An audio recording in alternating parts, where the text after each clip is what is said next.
Practice Test C. Section 1. Listening Comprehension. In this section of the test, you will have an opportunity to demonstrate your ability to understand conversations and talks in English. There are 3 parts to this section, with special directions for each part. Answer all the questions on the basis of what is stated or implied by the speakers in this test. When you take the actual TOEFL test, you will not be allowed to take notes or write in your test book. Try to work on Practice Test C in the same way. Part A. Directions. In Part A, you will hear short conversations between 2 people. After each conversation, you will hear a question about the conversation. The conversations and questions will not be repeated. After you hear a question, read the 4 possible answers in your book and choose the best answer. Then, on your answer sheet, find the number of the question and fill in the space that corresponds to the letter of the answer you have chosen. Here is an example. On the recording, you hear, "I don't like this painting very much." Neither do I. "What does the man mean?" In your book, you read, A. He doesn't like the painting either. B. He doesn't know how to paint.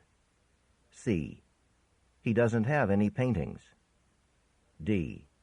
He doesn't know what to do. You learn from the conversation that neither the man nor the woman likes the painting. The best answer to the question, "What does the man mean?" is A. He doesn't like the painting either. Therefore, the correct choice is A. Go on to the next page.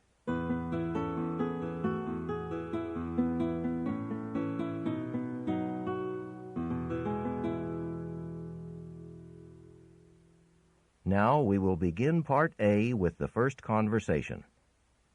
Number 1. Have you seen the doctor about your skin condition yet? Oh, it's not a problem anymore. I found an ointment that works just fine. What does the man imply?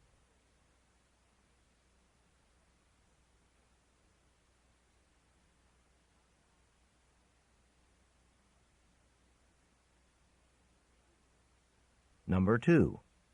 Need a ride home? Thanks, but my apartment is just around the corner. Besides, I need the fresh air. What will the woman probably do?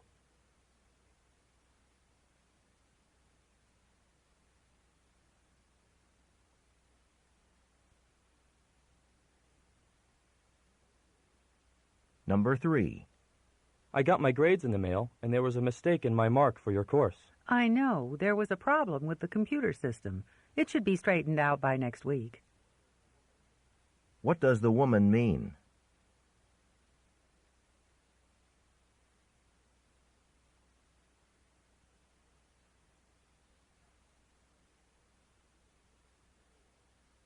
Number 4. I thought the department store was open late from Tuesday through Friday night. No, just Thursdays and Fridays. On what nights is the store open late?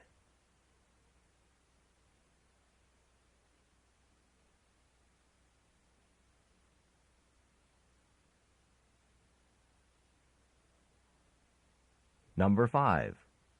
Excuse me, could you by any chance tell me where the dean's office is? I'm sorry. I'm just visiting a friend here. What can be inferred about the man?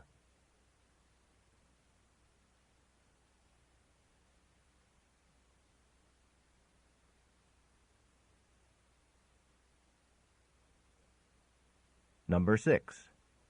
Are you sure this is what I ordered? This looks like chicken salad. Oh, I'm sorry. You ordered the tuna salad, didn't you? I'll be right back with it. What does the woman mean?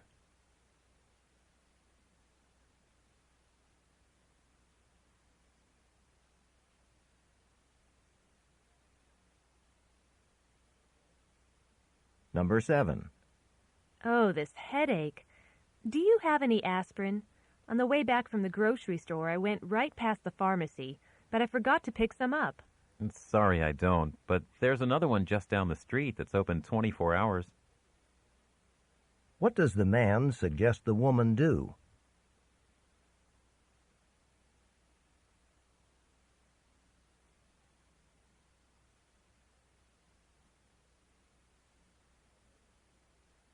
Number 8. Gary, what took you so long? Do you have any idea how hard it is to find this place? Why was the man late?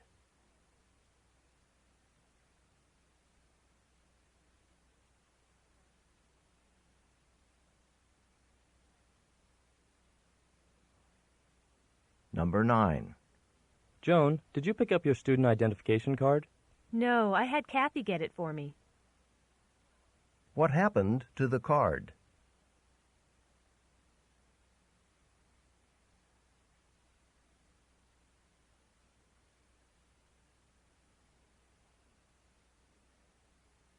Number 10. Will you be driving to school this year? Unfortunately, I can't afford a car yet. What does the man mean?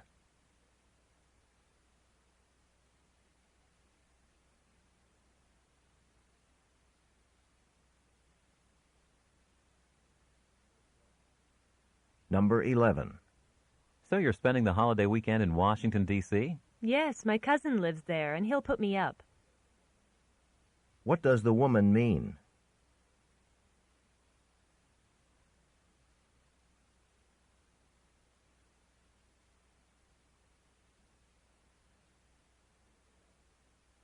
Number 12.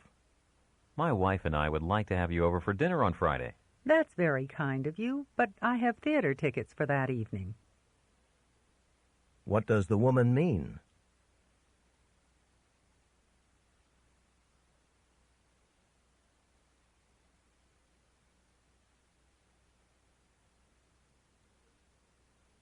Number 13.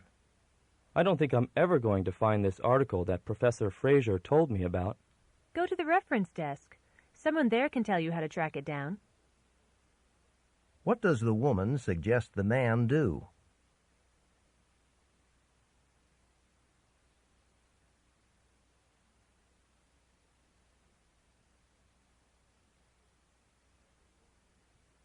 Number 14.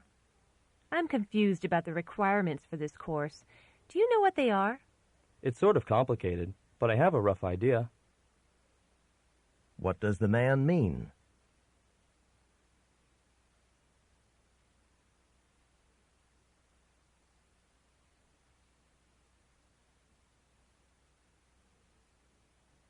Number 15. If you could only wait another 5 minutes, I'm sure the manager will be free to answer your questions. I'm sorry, but I just can't wait any longer. I have to get to class. How does the man feel?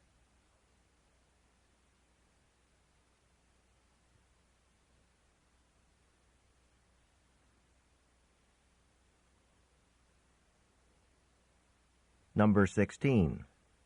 Can you go over my notes with me? I'll never understand all these chemistry experiments. You know, review sessions are being held every night this week. They're supposed to be good.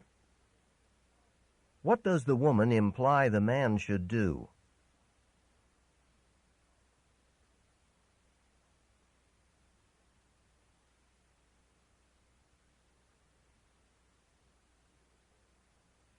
Number 17. Oh, hi, Mike. Good to see you. I'm setting up for my first solo show here, and boy, arranging all these paintings is a much bigger job than I expected. Really? I'll be happy to give you a hand with it. What does the man mean?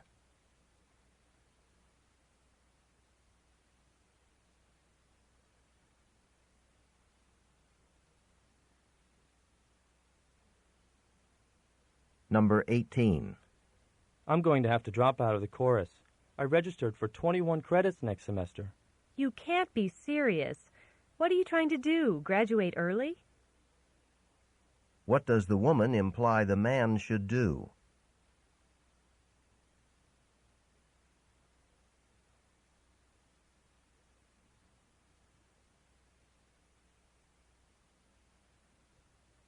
Number 19.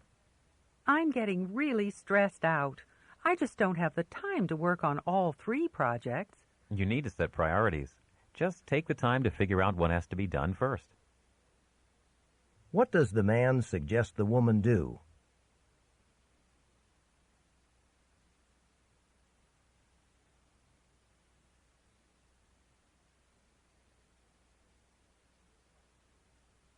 Number 20.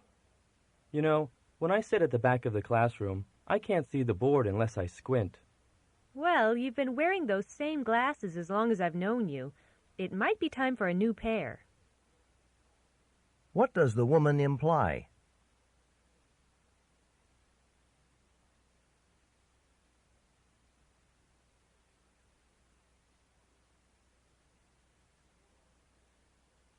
Go on to the next page.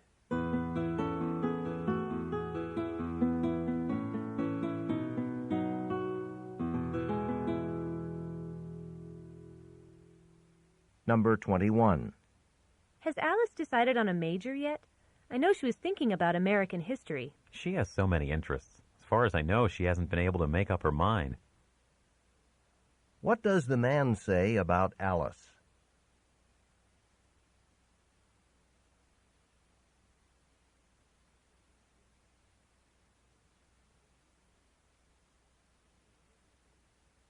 Number 22. You know, the days are getting longer now. Spring officially arrived last night. And none too soon. Now, if only the temperature would cooperate. I'm tired of wearing winter clothes. What does the man imply?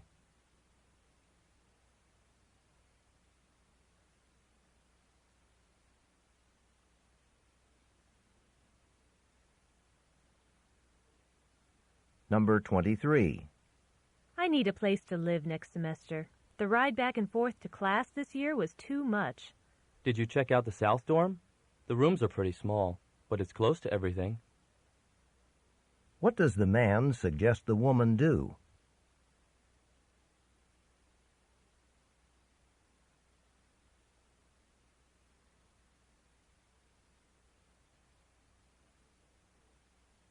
Number 24.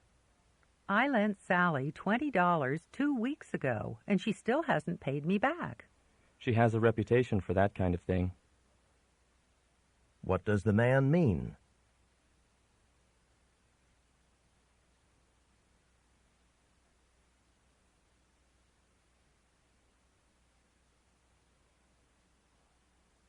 Number 25. I haven't seen you on the tennis court recently.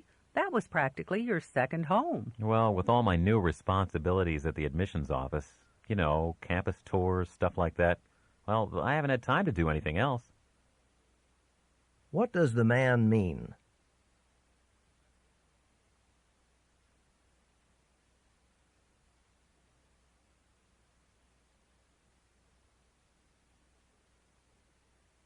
Number 26. It looks as though I'm not going to have to take Marketing 101. That's great. I guess your work experience is really paying off. What does the man imply?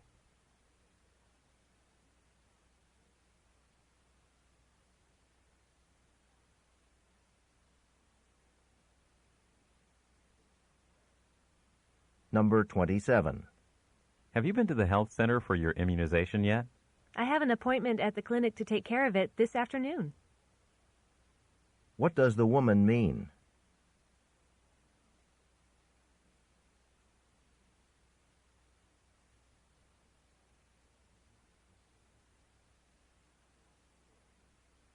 Number 28. Accounting is a career I never took an interest in. I can see why. Arithmetic was never your strength. What does the woman tell the man?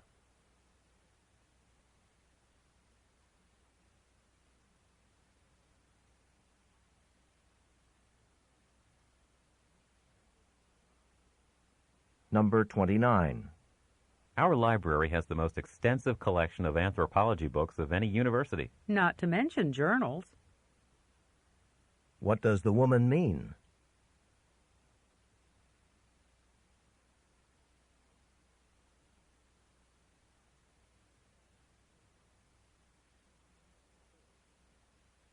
Number 30. I hear your brother got you to fix his faucet. He wouldn't take no for an answer. Anyway, it didn't take me very long. What does the woman mean?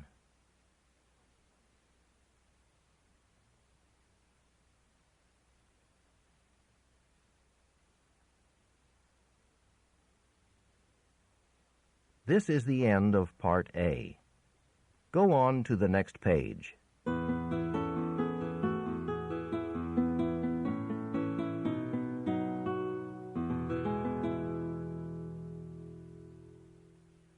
Now read along as the directions for Part B are being read. Part B. Directions. In this part of the test, you will hear longer conversations. After each conversation, you will hear several questions. The conversations and questions will not be repeated. After you hear a question, read the 4 possible answers in your book and choose the best answer.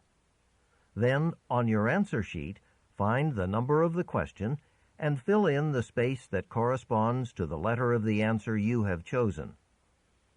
Remember, you should not take notes or write on your test pages. Go on to the next page.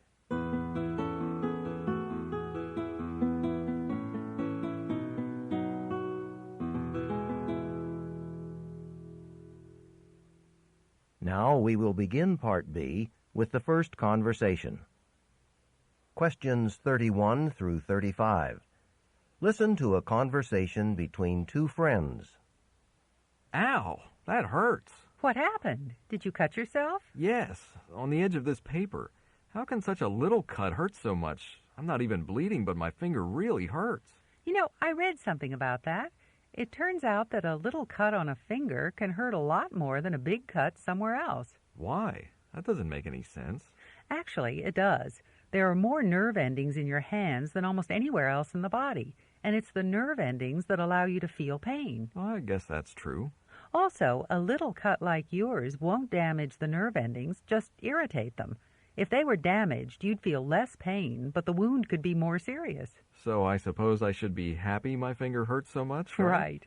Now, go get yourself a bandage. Why? You just told me it's not serious. It's not, but it does seem to be bothering you. Putting a bandage over the cut will keep the skin from drying and will help keep the skin together. If the skin stays together, the nerve endings won't be exposed, and the cut will hurt less.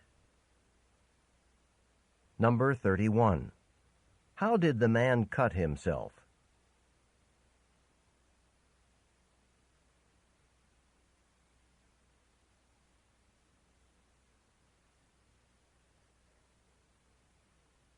Number 32.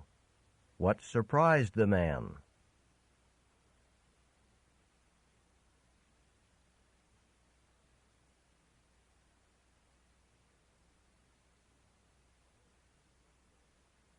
Number 33. According to the woman, what determines how painful a cut is?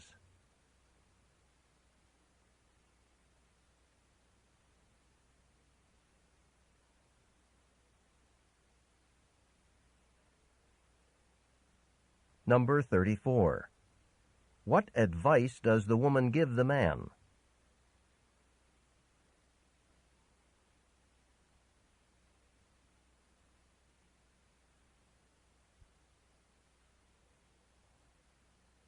Number 35.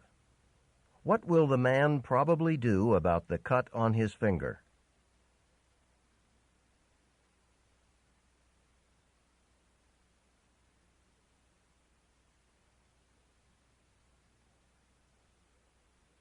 Questions 36 through 38.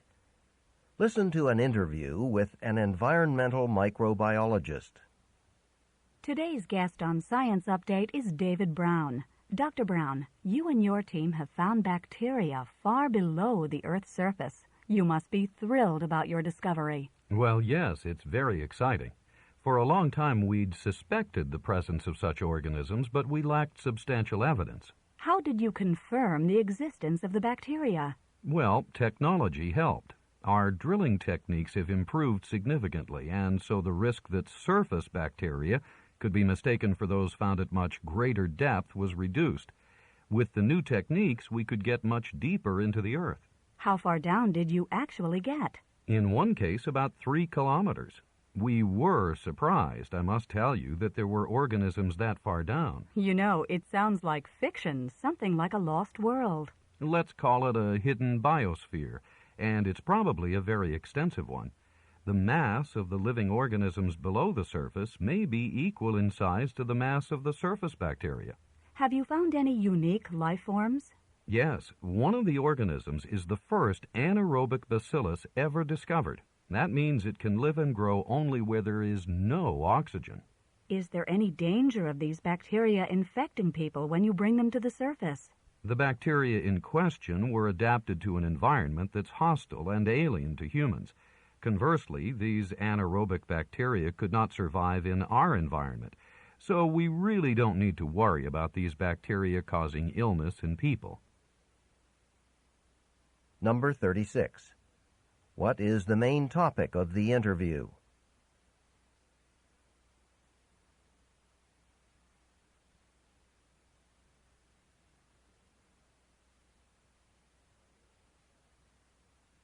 Number 37. What aspect of the hidden biosphere does the man discuss?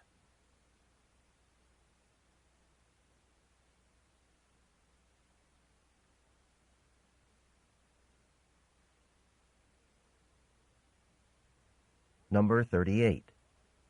According to the man, why is there no danger of infection by the bacteria?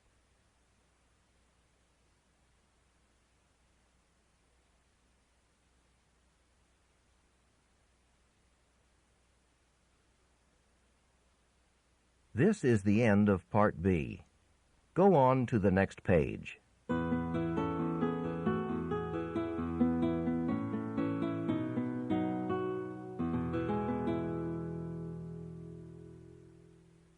Now read along as the directions for Part C are being read. Part C. Directions. In this part of the test, you will hear several short talks. After each talk, you will hear some questions. The talks and the questions will not be repeated. After you hear a question, read the 4 possible answers in your book and choose the best answer. Then, on your answer sheet, find the number of the question and fill in the space that corresponds to the letter of the answer you have chosen. Here is an example. On the recording you hear, "Listen to an instructor talk to his class about a television program." I'd like to tell you about an interesting TV program that'll be shown this coming Thursday. It'll be on from 9 to 10 p.m. on Channel 4. It's part of a series called Mysteries of Human Biology. The subject of the program is the human brain, how it functions and how it can malfunction. Topics that will be covered are dreams, memory, and depression. These topics are illustrated with outstanding computer animation that makes the explanations easy to follow. Make an effort to see this show. Since we've been studying the nervous system in class, I know you'll find it very helpful. Now listen to a sample question. What is the main purpose of the program? In your book, you read, A. To demonstrate the latest use of computer graphics. B. To discuss the possibility of an economic depression. C. To explain the workings of the brain. D. To dramatize a famous mystery story. The best answer to the question, "What is the main purpose of the program?" is C. To explain the workings of the brain. Therefore, the correct choice is C. Now listen to another sample question. Why does the speaker recommend watching the program? In your book, you read, A. It is required of all science majors. B. It will never be shown again. C. It can help viewers improve their memory skills. D. It will help with coursework. The best answer to the question, "Why does the speaker recommend watching the program?" is D. It will help with coursework. Therefore, the correct choice is D. Remember, you should not take notes or write on your test pages. Go on to the next page.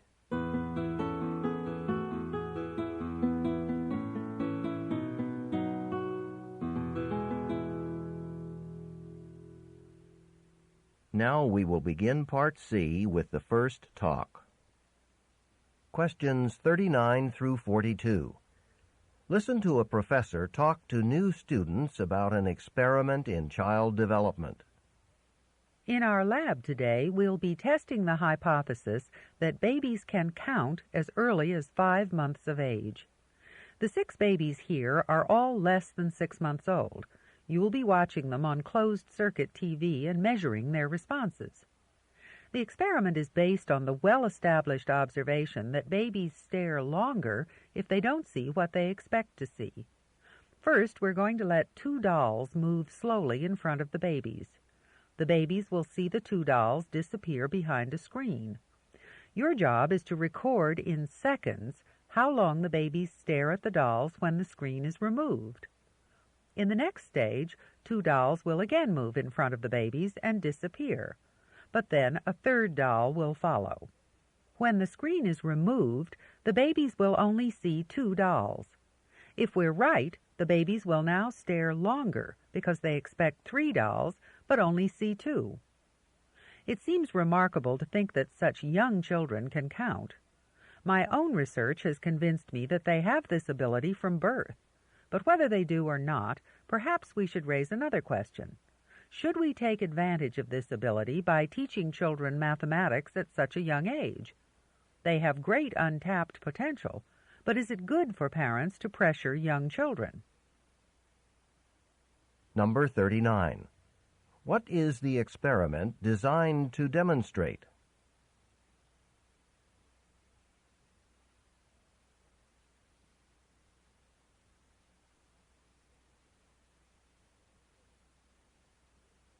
Number 40. Which of the baby's reactions would be significant for the purposes of the experiment?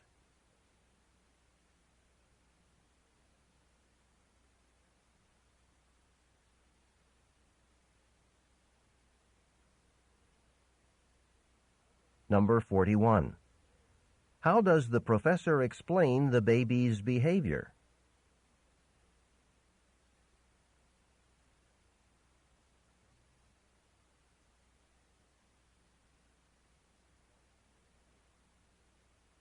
Number 42. What implication of her research is the professor concerned about?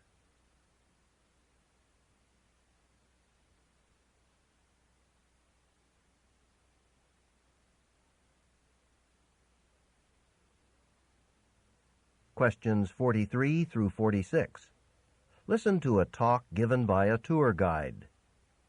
Before starting our tour of Monticello, I'd like to give you some historical facts that might help you appreciate what you see today even more. Monticello was the very much loved home of Thomas Jefferson for over 50 years. Jefferson, who was of course president, was also a great reader and language enthusiast. He read widely on different subjects, including architecture. He wasn't formally trained in architecture, but as a result of his study and observation of other buildings, he was able to help design and build the house. He chose the site himself, naming the estate Monticello, which means little mountain in Italian. In fact, many of the ideas behind the design also came from the Italian architect Andrea Palladio, who lived in the 16th century and who had a great influence on the architecture of England. Jefferson, however, ignored one of Palladio's principles, that is, not to build in a high place. Monticello's elevation made the transportation of what was needed at the house, for example, food, especially difficult. But the view from the estate would not be as spectacular if Jefferson had followed Palladio's advice. There really is no boundary between the house and the nature around it, and so Jefferson was able to look out on his beloved state of Virginia from this wonderful vantage point. Now we'll go on to Jefferson's library. Number 43. What is the purpose of the talk?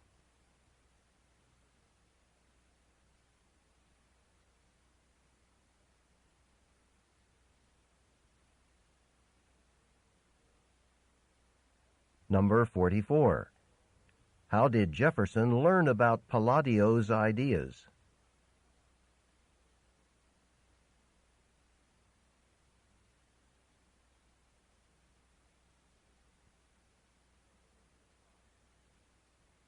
Number 45. In what way did Jefferson go against the advice of Palladio?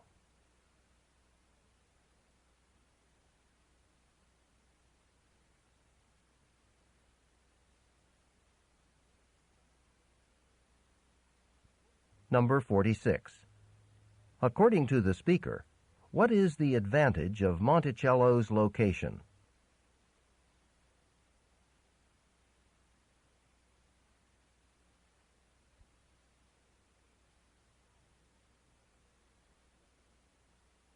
Questions 47 through 50.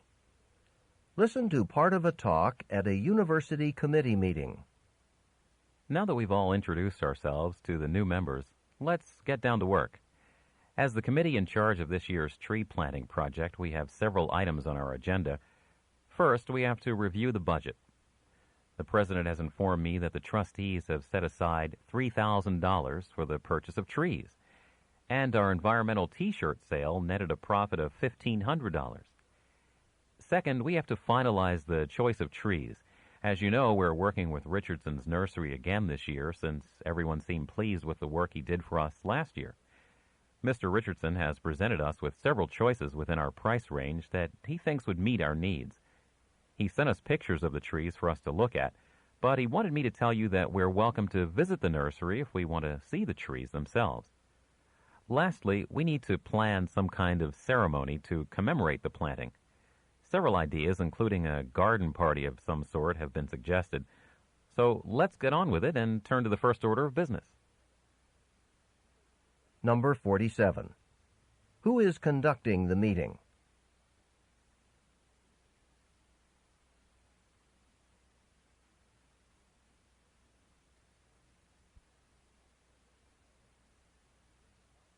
Number 48. How did the committee raise money?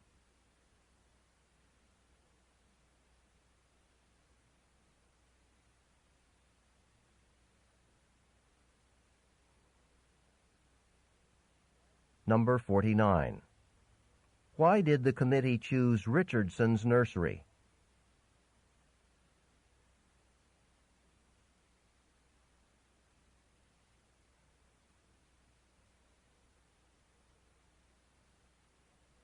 Number 50. What will the committee probably do next?